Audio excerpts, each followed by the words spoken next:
사랑하는 성도 여러분, 지난 한 주간 우리 꿈과 사랑과 축복을 심고 나누는 수원수목의 공동체는 가나안정복 특별 새벽기를 통하여 매일 새벽을 깨웠습니다.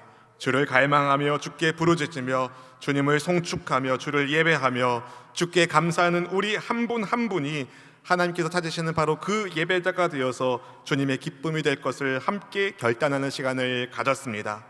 여러분, 우리가 어떻게 하나님의 기쁨이 될 수 있겠습니까? 하나님이 찾으시는 바로 그 예배자가 될 수 있겠습니까? 죄와 사망에 묶여서 아무것도 할 수 없었던, 소망이 없었던 우리를 예수님께서 생명 다한 사랑으로 찾아와 주시고 구원해 주셨기 때문입니다. 그 위대하신 사랑 앞에서 여러분, 인생의 모든 수고하고 무거운 짐을 예수님 앞에 다 내려놓으시고 주의 음성을 듣고 성령 안에서 우리의 몸과 마음이, 우리의 영이 솟게 되는 주의 은혜가 있기를 소망하며 이 찬양을 주님께 올려드립니다. 모든 짐 내려놓고 가는 주 앞에 목마른 예배자, 주 음성 듣기를 원하네,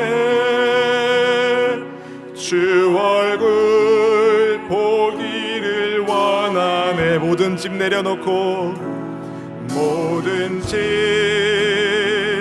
내려놓고 가는 주 앞에 목마른 예배자, 주 음성 듣길 원합니다. 듣기를 원하네,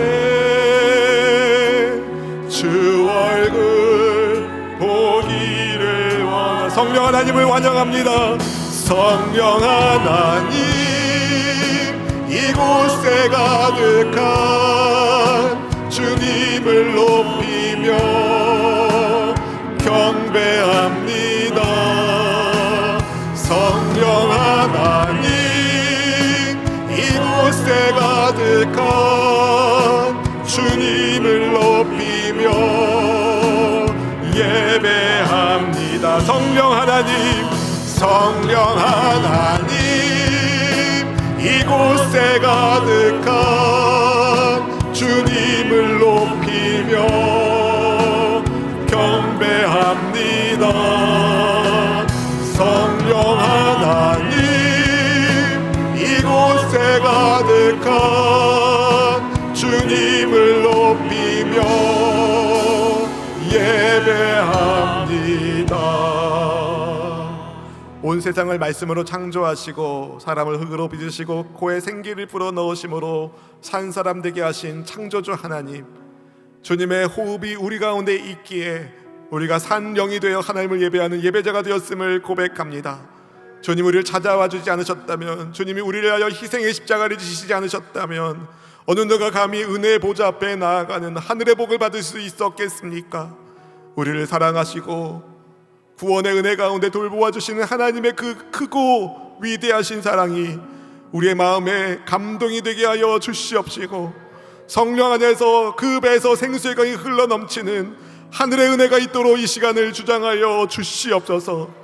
보혜사 성령님, 예수님께서 병든 사람 고치시고 배고픈 사람 먹이시고 문제 있는 인생을 해결해 주신 것처럼 이 시간 성령 하나님께서 동일하게 그 일을 이루시사 병든 몸 치료되게 하여 주시고 문제 있는 상황이 극복되게 하여 주시고 가난의 저주가 물러가고 어둠은 떠나가고 소망으로 충만하게 되는 귀한 역사가 예배 가운데 있게 하여 주시옵소서. 주님이 이 부족한 종의 입술을 하나님의 숯불로 지져 주시옵시고 오직 생명의 하나님의 말씀이 온전히 전달되게 하여 주시사 말씀의 위대하심이 우리 가운데 새겨진 말씀대로 살아감으로 우리 모든 성도님들이 형통케 되는 주의 은혜가 있게 하여 주시옵소서. 온라인 예배당 모든 처소마다 하나님의 은혜가 있기를 사모합니다. 성령님 주장하여 주시옵소서. 산소망 되신 그리스도 예수님의 이름으로 간절히 기도하옵나이다. 아멘. 할렐루야. 혹시 여러분은 워십콜이라는 단어를 들어보셨습니까? 워십콜. 지금 우리 수원수목교회 교회학교에서 진행하고 있는 예배 캠페인인데요, 아침잠을 깨우는 모닝콜이 있는 것처럼 아이들로 하여금 하나님께 예배드릴 준비를 하도록 하는 워십콜을 하고 있습니다. 코로나19 바이러스로 함께 모여 예배하기 어려운 요즘, 특히 온라인 영상으로 예배드려야 하는 우리 아이들에게 정말 중요한 사역이 저는 워십콜이라고 생각합니다. 하나님은 우리가 어떤 형태로든 하나님을 예배하는 예배자가 되기를 바라십니다. 우리 각자에게 주신 다양한 은사들과 다양한 사명들이 있지만 그 모든 사명과 은사를 통해서 하나님이 이루시기를 원하는 것은 하나님을 온전히 예배하는 것입니다. 오늘 본문은 우리에게 하나님께서 얼마나 예배받기를 원하시는 분이신지를 발견하게 해주는데요, 말씀 가운데 우리 예배를 받기 원하시는 하나님의 마음을 깨달으시고 또 우리도 마음의 감동 가운데 하나님을 영화롭게 하는 예배자가 되길 주님의 이름으로 축원드립니다. 솔로몬의 사후에 이스라엘은 남유다와 북이스라엘로 갈라지고 말았습니다. 우상을 숭배하며 하나님의 말씀을 귀담아 듣지 않고 주님의 경고를 무시했던 북이스라엘은 주전 722년에 아수르에 의하여 망하게 되고, 잠시 명맥을 유지하던 남유다는 주전 586년에 바벨론에 의하여 점령되고 맙니다. 하나님께 예배하던 예루살렘 성전은 완전히 폐허가 되었고 많은 유다 백성들이 포로로 끌려갔습니다. 그런데 포로로 사로잡혀간 사람들 가운데 믿음을 잃어버리지 않고 하나님을 의지하는 사람들이 있었습니다. 대표적으로 다니엘 같은 사람이라고 말할 수 있겠습니다. 비록 포로로 잡혀갔지만 유다 백성들이 붙잡고 있었던 한 가지 희망이 있었습니다. 그것은 예루살렘으로 이스라엘 백성들을 돌아오게 하시겠다는 하나님의 약속이었습니다. 예레미야 29장 10절 말씀을 같이 함께 읽어보실까요? 야훼께서 이와 같이 말씀하시니라. 바벨론에서 70년이 차면 내가 너희를 돌보고 나의 선한 말을 너희에게 성취하여 너희를 이곳으로 돌아오게 하리라. 아멘. 예루살렘 돌아오게 하겠다, 하나님께서 이스라엘 백성들에게 해주신 말씀입니다. 예레미야 선지자는 70년간 바벨론 왕을 이스라엘이 섬기다가 돌아오게 될 것을 예언했습니다. 그들은 70년의 시간을 어떻게 보냈을까요? 여러분, 코로나19 사태가 일어난 지 아직 2년이 되지 않았습니다. 2년도 힘든데 20년도 아니고 70년 동안 포로로 잡혀간 곳에서 산다는 건 굉장히 어려운 일이겠죠. 그런데 오늘 본문은 선지자 예레미야가 예언한 말씀대로 하나님께서 이스라엘의 바벨론 생활을 청산하게 하시며 새로운 역사의 장으로 그들을 회복시키시는 것을 보게 됩니다. 본문 1절 말씀을 같이 함께 읽어보실까요? 바사왕 고레스 원년에 야훼께서 예레미야의 입을 통하여 하신 말씀을 이루게 하시려고 바사왕 고레스의 마음을 감동시키심에 그가 온 나라에 공포도 하고 조서도 내려 이르되 아멘. 여러분, 페르시아가 세계사 속에서 모습을 드러낸 것은 대략 주전 2000년경입니다. 그러나 하나의 제국을 이루어 세계를 주도하게 된 패권 국가가 된 것은 본문에 나오는 고레스 왕 시대부터인데요, 원래 고레스는 페르시아 동부에 있는 안산이라는 작은 나라 출신입니다. 부친의 뒤를 이어 왕위에 오른 그는 페르시아 민족 통합 작전의 작업에 착수하여서 페르시아 전체의 통치자가 되었습니다. 그 후에 외조부 아스티아게스가 통치하던 메대까지 통합하고요, 서쪽으로는 리디아, 동쪽으로는 파르티아를 병합한 고레스가 마침내 주전 539년에 나보니두스가 이끄는 바벨론까지 합병함으로 바사 제국, 페르시아 제국을 건설합니다. 바벨론의 시대가 저물고 페르시아 제국의 시대가 시작된 겁니다. 그런데 이 놀라운 사건은, 이 역사적인 사건은 예레미야가 예언한 하나님의 말씀이 이루어지는 것이었습니다. 예레미야 50장 9절 말씀 같이 읽어보실까요? 보라, 내가 큰 민족의 무리를 북쪽에서 올라오게 하여 바벨론을 대항하게 하리니 그들이 대열을 버리고 쳐서 정복할 것이라. 그들의 화살은 노련한 용사의 화살 같아서 호공을 치지 아니하리라. 아멘. 예레미야는요, 바벨론이 얼마 동안 여러 나라를 지배한 다음에 다른 세력에게 멸망당할 것을 예언했었습니다. 그 일이 그대로 이루어진 것입니다. 세계의 패권을 쥐게 된 페르시아는 이전의 바벨론과는 다른 정책을 펼쳤습니다. 이전의 바벨론은 정복한 민족을 대대적으로 이주시키는 포로 정책을 써서 자기들의 권위를 확립하려고 했다면, 페르시아 바사는요, 정복당한 민족들이 자기들 나라에 그대로 남아서 전통을 유지하게 하는 정책을 추구합니다. 일종의 햇볕 정책을 쓴 겁니다. 페르시아의 이런 정통은 고고학적으로 고레스 실린더라 불리는 토기 원통에서 그 증거를 찾아볼 수 있는데요, 아마도 고레스는 새롭게 세계 패권을 쥐게 된 페르시아의 정치적 기반을 더 다지기 위해서 주변 민족들의 환심을 받기 위hen 이런 햇볕 정책을 펼쳤을 가능성이 높습니다. 그런데 이런 정책을 따라서 이스라엘 역시 포로 귀환이 가능하게 되었는데, 이것조차 성경은 하나님의 손이 그 뒤에서 일하고 있음을 말합니다. 하나님께서 예레미야의 입을 통해서 하신 말씀을 이루시려고 이 바사왕 고레스의 마음을 감동시키신 것이죠. 본문 1절의 히브리어 동사태를 살펴보면 하나님께서 적극적으로 역사에 개입하셨다는 것을 발견하게 됩니다. 하나님이 고레스의 마음을 움직이셔서 이전에 말씀하신 이스라엘의 회복 작업을 시작하신 것이죠. 약속을 지키신 것입니다. 사랑하는 성도 여러분, 바벨론의 포로로 사로잡혀갔던 이스라엘 백성들은 그 먼 타국에서 살면서 어떤 마음이었을까요? 비록 시간이 지나지만 나라를 잃은 민족의 서러움이란 그들의 마음이 결코 편안하지만은 않았을 것입니다.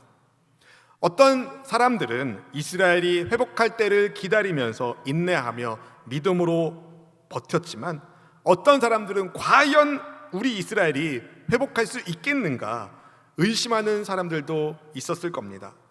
여러분은 어떠십니까? 약속을 이루신 하나님을 신뢰하십니까? 여러분, 마음을 잘 지키시기를 바라요. 우리의 마음이 약속을 지키시는 하나님에 대한 신뢰로 차 있기를 바랍니다. 성경은 무릇 지킬 만한 것 중에 마음을 지키라고 말합니다. 잠언 4장 23절 말씀 같이 읽어보실까요? 모든 지킬 만한 것 중에 더욱 네 마음을 지키라. 생명의 근원이 이에서 남이니라. 아멘. 여러분, 마음을 잘 지킬 수 있으신가요? 사실 마음 지키기가 쉽지 않아요. 하루에도 12번씩 바뀌는 게 사람의 마음 같습니다. 우리 힘으로는 내 마음을 지키기가 어렵습니다. 우리 안에 거하시는 성령께 우리의 마음을 맡겨드릴 때 우리가 그분의 보호하심을 받게 되는 줄로 믿습니다. 하나님의 역사하심이 눈에 보이지 않는 그때에도 이스라엘 백성들은 믿음을 가지고 그 포로된 자리에서 믿음을 가지고 견뎌낸 사람들이 있었습니다. 그 사람들이 고레스의 칙령 이후에 일어나 예루살렘으로 돌아간 것입니다. 하나님의 역사는요, 우리 눈에 보이지 않는 그때에도 여전히 하나님이 역사를 주관하고 계십니다. 하나님의 약속은 틀림이 없습니다. 반드시 이루어집니다. 따라서 여러분, 우리를 위한 구원의 약속도 반드시 이루어집니다. 예수님은 약속의 말씀을 따라서 이 세상에 오셨고, 말씀을 이루기 위하여 우리 죄인들을 구원하기 위한 십자가 희생의 제물이 되어주셨고, 거기서 죽으신 예수님 다시 말씀대로 살아나셔서 부활하신 주가 되어주시고 하늘로 승천하셨습니다. 그분은 지금 하나님의 보좌 우편에 앉으셔서 친히 주의 백성들을 위하여 중보하고 계십니다. 그분은 약속하신 말씀대로 언젠가 다시 이 세상에 오셔서 세상을 심판하실 것이고 하나님 나라를 완성하실 것입니다. 이 모든 것을 믿고 따르는 우리는 주님 오실 그때를 기다리며 준비해야 됩니다. 우리가 살고 있는 삶의 현장에서 워십콜, 예배를 부르는 역사하시는 하나님의 기쁨이 되시기를 바랍니다. 고레스의 마음을 움직이신 하나님의 뜻에 따라서 고레스가 포로 귀환과 성전 재건의 칙령을 내리는데요, 본문 2절 말씀을 같이 읽어보실까요? 바사왕 고레스는 말하노니 하늘의 하나님 야훼께서 세상 모든 나라를 내게 주셨고 나에게 명령하사 유다 예루살렘의 성전을 건축하라 하셨나니. 아멘. 고레스는 하나님을 하늘의 하나님이라고 말합니다. 그러면서 자기 능력으로 제국을 이룬 것이 아니라 하나님께서 세상 모든 나라를 자기에게 주셨다라고 말했습니다. 고레스의 말이 맞습니다.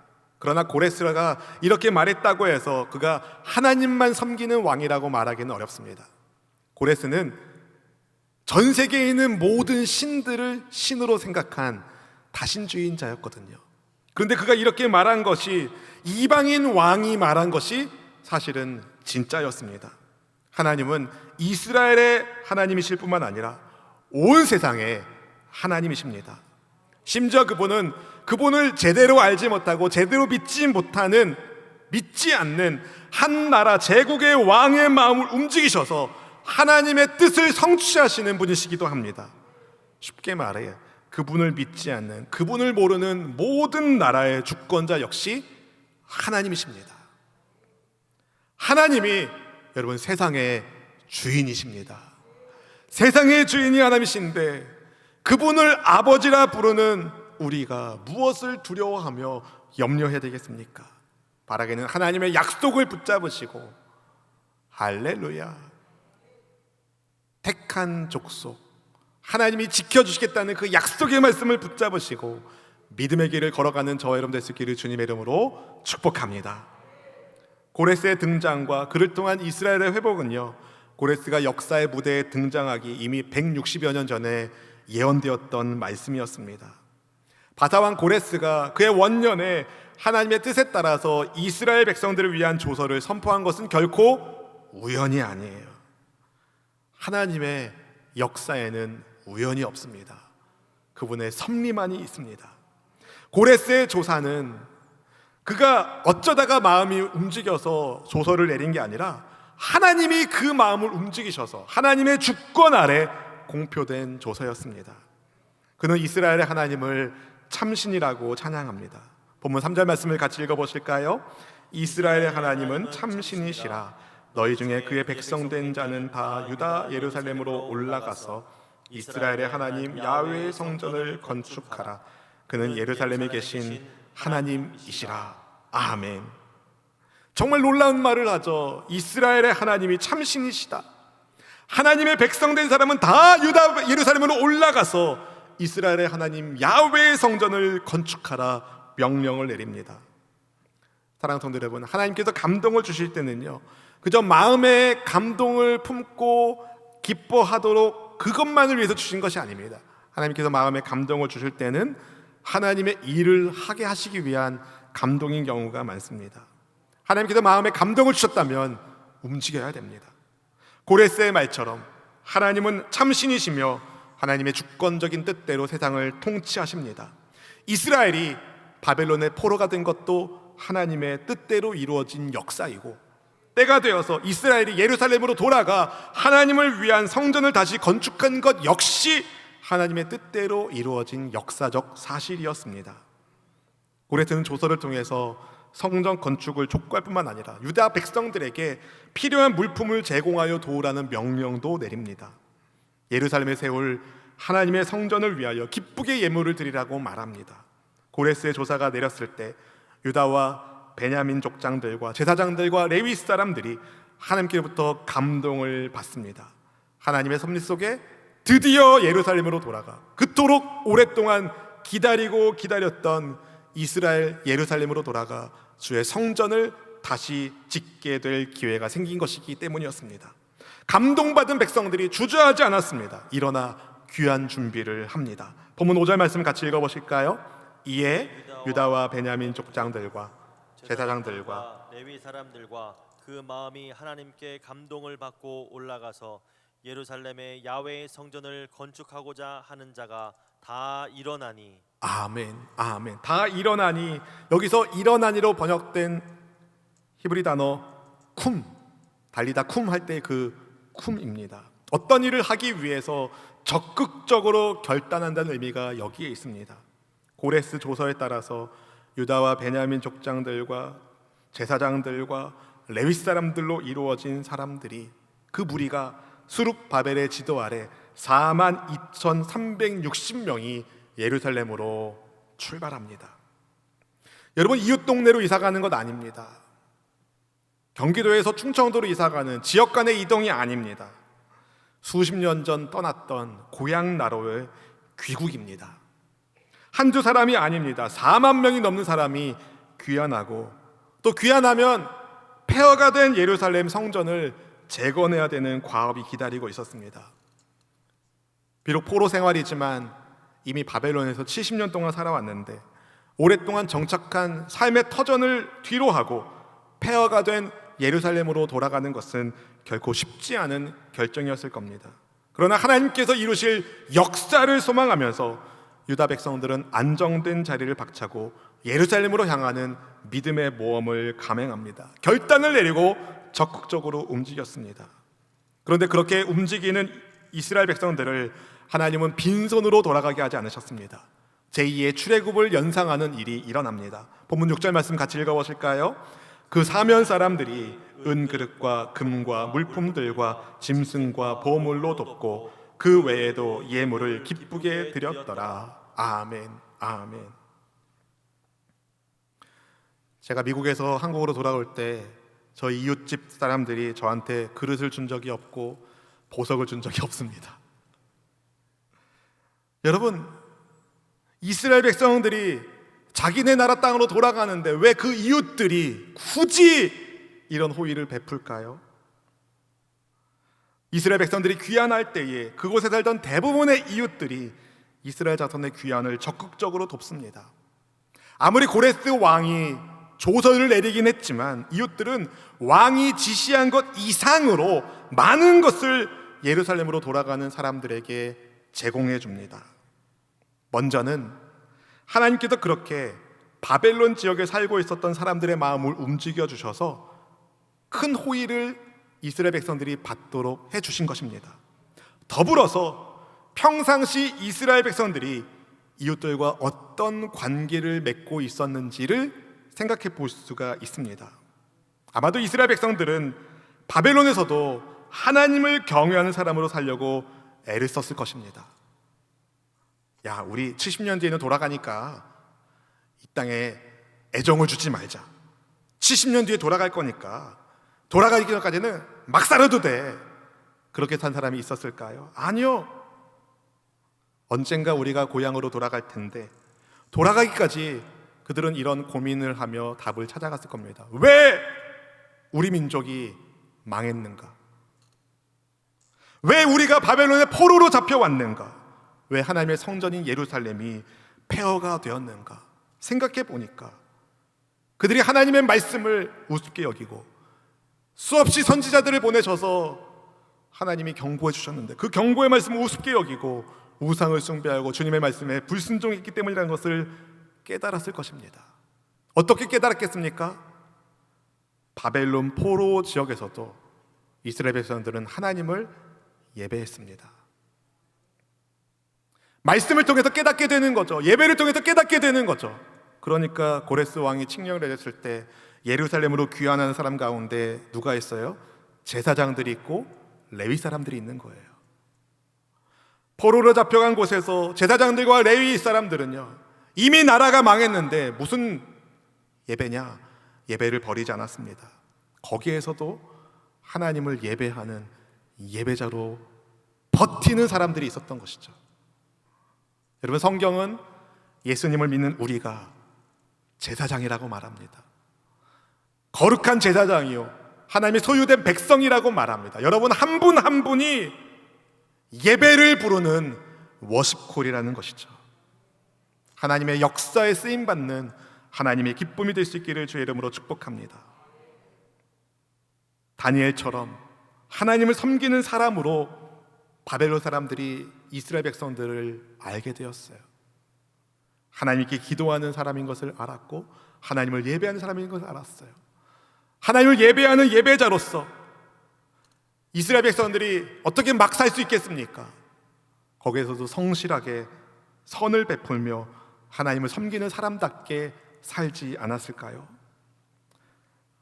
홀 스미스가 쓴 일터 신학이라는 책에 캐나다 요크셔의 한 시골 교회에 스테인드 글라스 예화가 실려 있습니다. 그 교회는 9만 달러를 들여서 스테인드 글라스를 새로 제작하면서 한 교우를 기념하는데요. 어떤 교우를 기념하냐면 1836년 교회 근처 동네에서 태어난 토머스 크래퍼라는 교우를 기념합니다. 근데 그 교우의 직업이 배관공이에요. 그 교회는 화장실 변기에 윤곽이 새겨진 스테인드 글라스를 통하여 그 교우의 업적을 기립니다. 토머스 크래퍼가 개량형 수세식 변기를 발명한 사람이에요. 글로브 앤 메일이라는 신문에 이 스테인드 글라스에 관한 기사가 실리는데요. 그 교우의 업적을 기리기 위한 일환으로 화장실 변기의 윤곽을 멋지게 새겼다 이렇게 실었습니다. 배관공이었던 이 토머스 크래퍼의 창의성과 지혜로 많은 사람들에게 혜택이 가게 된 것이죠. 앞으로도 유익이 있을 것이죠. 그러니 하나님의 영이 허락한 지혜로 열심히 일하며 산 그 사람은 칭찬받기에 마땅하다고 생각했던 것입니다. 사랑하는 성도 여러분, 우리가 있는 그곳이 하나님을 예배하는 예배 장소입니다. 우리가 일하고 있는 어떤 일이 그냥 세상 일이 아니라 하나님이 나를 거기에 보내줘서 하나님의 나라를 위해서 일하게 하신 장소입니다. 하나님께 감동받은 사람들이 하나님의 나라의 역사를 이룹니다. 여러분이 있는 곳에서 하나님을 믿는 사람답게, 하나님을 예배하는 예배자답게 바벨론의 레위지파, 바벨론의 제사장들처럼, 이 토머스 크래퍼처럼 여러분이 있는 곳에서 하나님의 뜻에 따라서 삶을 살아가는 예배자가 되기를 주의 이름으로 부탁드립니다. 역사 속에서 일을 이루시는 하나님의 기쁨이 되시길 주님의 이름으로 축원드립니다. 하나님께서 고레스에게 감동 주셔서 필요한 것을 공급받을 수 있게 하실 뿐만 아니라 예전에 느부갓네살이 예루살렘에서 가져간 야훼 하나님의 성전 그릇을 돌려받게 하십니다. 그래서 유대 총독 세스바살이 무려 5,400여 점이나 되는 성전 그릇들을 가지고 이스라엘로 귀환합니다. 여러분, 왜 그 그릇들을 가져갔겠습니까? 그 그릇의 용도가 무엇입니까? 이스라엘의 예루살렘으로의 귀환은 단순히 포로 생활 청산이 아니라 하나님을 예배하는 성전의 재건인 것이죠. 다시 말해 예루살렘 성전 예배가 회복되기를 하나님이 원하셨기 때문에 주님이 그 일을 행하신 것입니다. 무엇을 말해줄까요? 하나님은 정말 주님의 백성들의 예배를 받기를 원하십니다. 주의 백성들과 예배를 통하여 교제하기를 원하십니다. 우리의 예배를 하나님이 받으시기를 기뻐하십니다.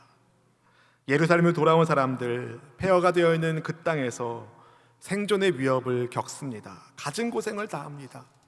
성전을 건축한 후에도 강서편의 사람들이 정치력을 발휘해서 이스라엘 백성들을 괴롭혔습니다. 그래서 성곽 건축 작업이 중단되기도 했습니다.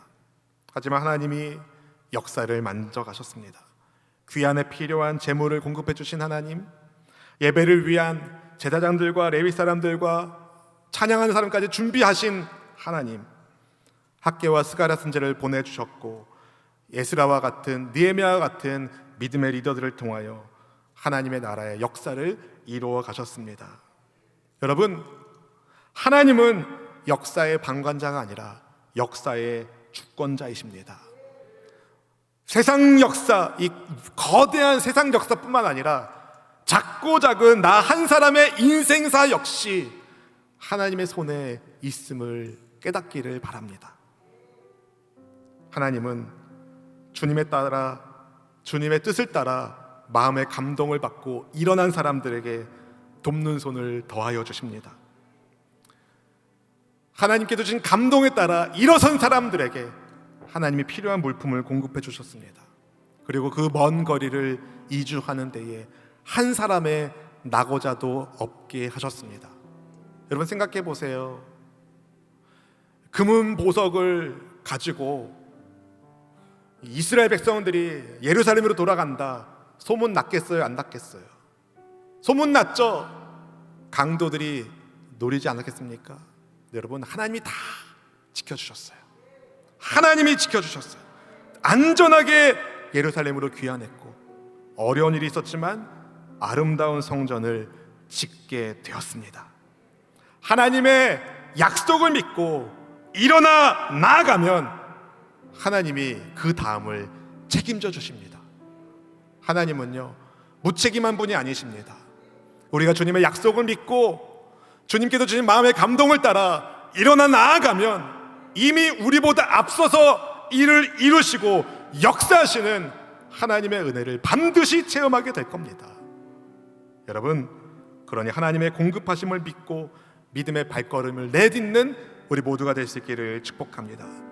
우리가 생각해보지 못했던 방법으로, 전혀 예상하지 못했던 방법으로, 심지어 세상 제국의 왕의 마음을 하나님이 움직이시면서까지 하나님의 역사를 이루어 가시는데, 여러분이 그렇게 살아가게 되면 믿지 않는 사장님의 마음이 막 하나님의 감동으로 바뀌어져서 역사가 일어날 것이고, 아멘. 나를 그렇게 괴롭히던 박 부장님, 하나님께서 그 마음을 터치하셔서 움직여 주셔서 돌이켜 주실 것이고, 아멘.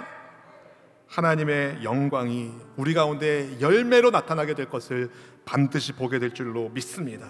그러니 여러분, 사명대로 워십콜, 모든 사람들, 여러분을 보는 모든 사람들, 여러분을 아는 모든 사람들이 하나님을 예배하는 예배자로 살고 있는 여러분을 통하여 하나님의 역사가 일어나는 것을 보고 함께 하나님을 예배하는 기쁨의 사람들이 될 수 있는 은혜가 있기를 주님의 이름으로 부탁드립니다. 워십콜, 하나님을 기쁘시게 해드리는 우리 모두가 될 수 있기를 주님의 이름으로 축원드립니다. 매일 발걸음마다 고백합니다. 내 인생 여정 끝내요 강 건너 언덕 이룰 때 하늘 문 향해 말하리 예수 인도하셨네.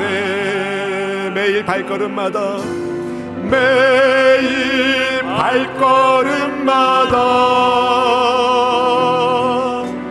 예수 인도하셨네. 나의 무거운 죄 짐을 모두 벗고 하는 말 예수 인도하셨네. 이 가시밭길 인생을, 이 가시밭길 인생을 나아가면서 할 때 시험과 환난 많으나 예수 인도하셨네. 매일 발걸음마다, 매일 발걸음마다 예수 인도하셨네. 나의 무거운 죄 짐을 모두 벗고 하는 말 예수 인도하셨네. 내 밟는 발걸음마다, 내 밟는 발걸음마다 주 예수 보살피시사, 주 예수 보살피시사 승리의 개가 부르며, 승리의 개가 부르며 주를 찬송하리라. 매일 발걸음마다, 매일 발걸음마다 예수 인도하셨네. 나의 무거운 죄 짐을 모두 벗고 하는 말 예수 인도하셨네. 발걸음마다 매일 발걸음마다 예수 인도하셨네. 나의 무거운 죄 짐을 모두 벗고 하는 말 예수 인도하셨네. 우리의 삶의 고백입니다. 사랑하는 성도 여러분, 우리의 평생이 예수님의 인도하심을 따르는 예배자의 삶이 될 줄로 믿습니다. 그렇게 살아가는 우리에게 하나님 역사를 주관하시는 하나님이 우리의 우리 개인의 역사 또한 만져주실 것이고, 하나님의 위대하신 나라의 이야기 속에 우리와 동행하시는 하나님의 영광의 은혜가 충만하게 되는 것을 바라보게 될 것입니다. 우리 한 사람 한 사람이 하나님이 주시는 성령의 감동에 따라 순종하며 살기를 원합니다. 약속의 말씀을 붙잡고 믿음의 길을 걷기를 원합니다. 있는 처소에서 있는 장소에서 하나님을 믿는 사람답게 살아가는 신실한 주의 백성 되기를 결단합니다. 우리 함께 우리 힘으로 할 수 없는 이것을 성령 하나님의 능력 가운데 감당할 수 있게 해달라고 우리 주여 한번 부르짖고 간절히 기도하시겠습니다. 주여!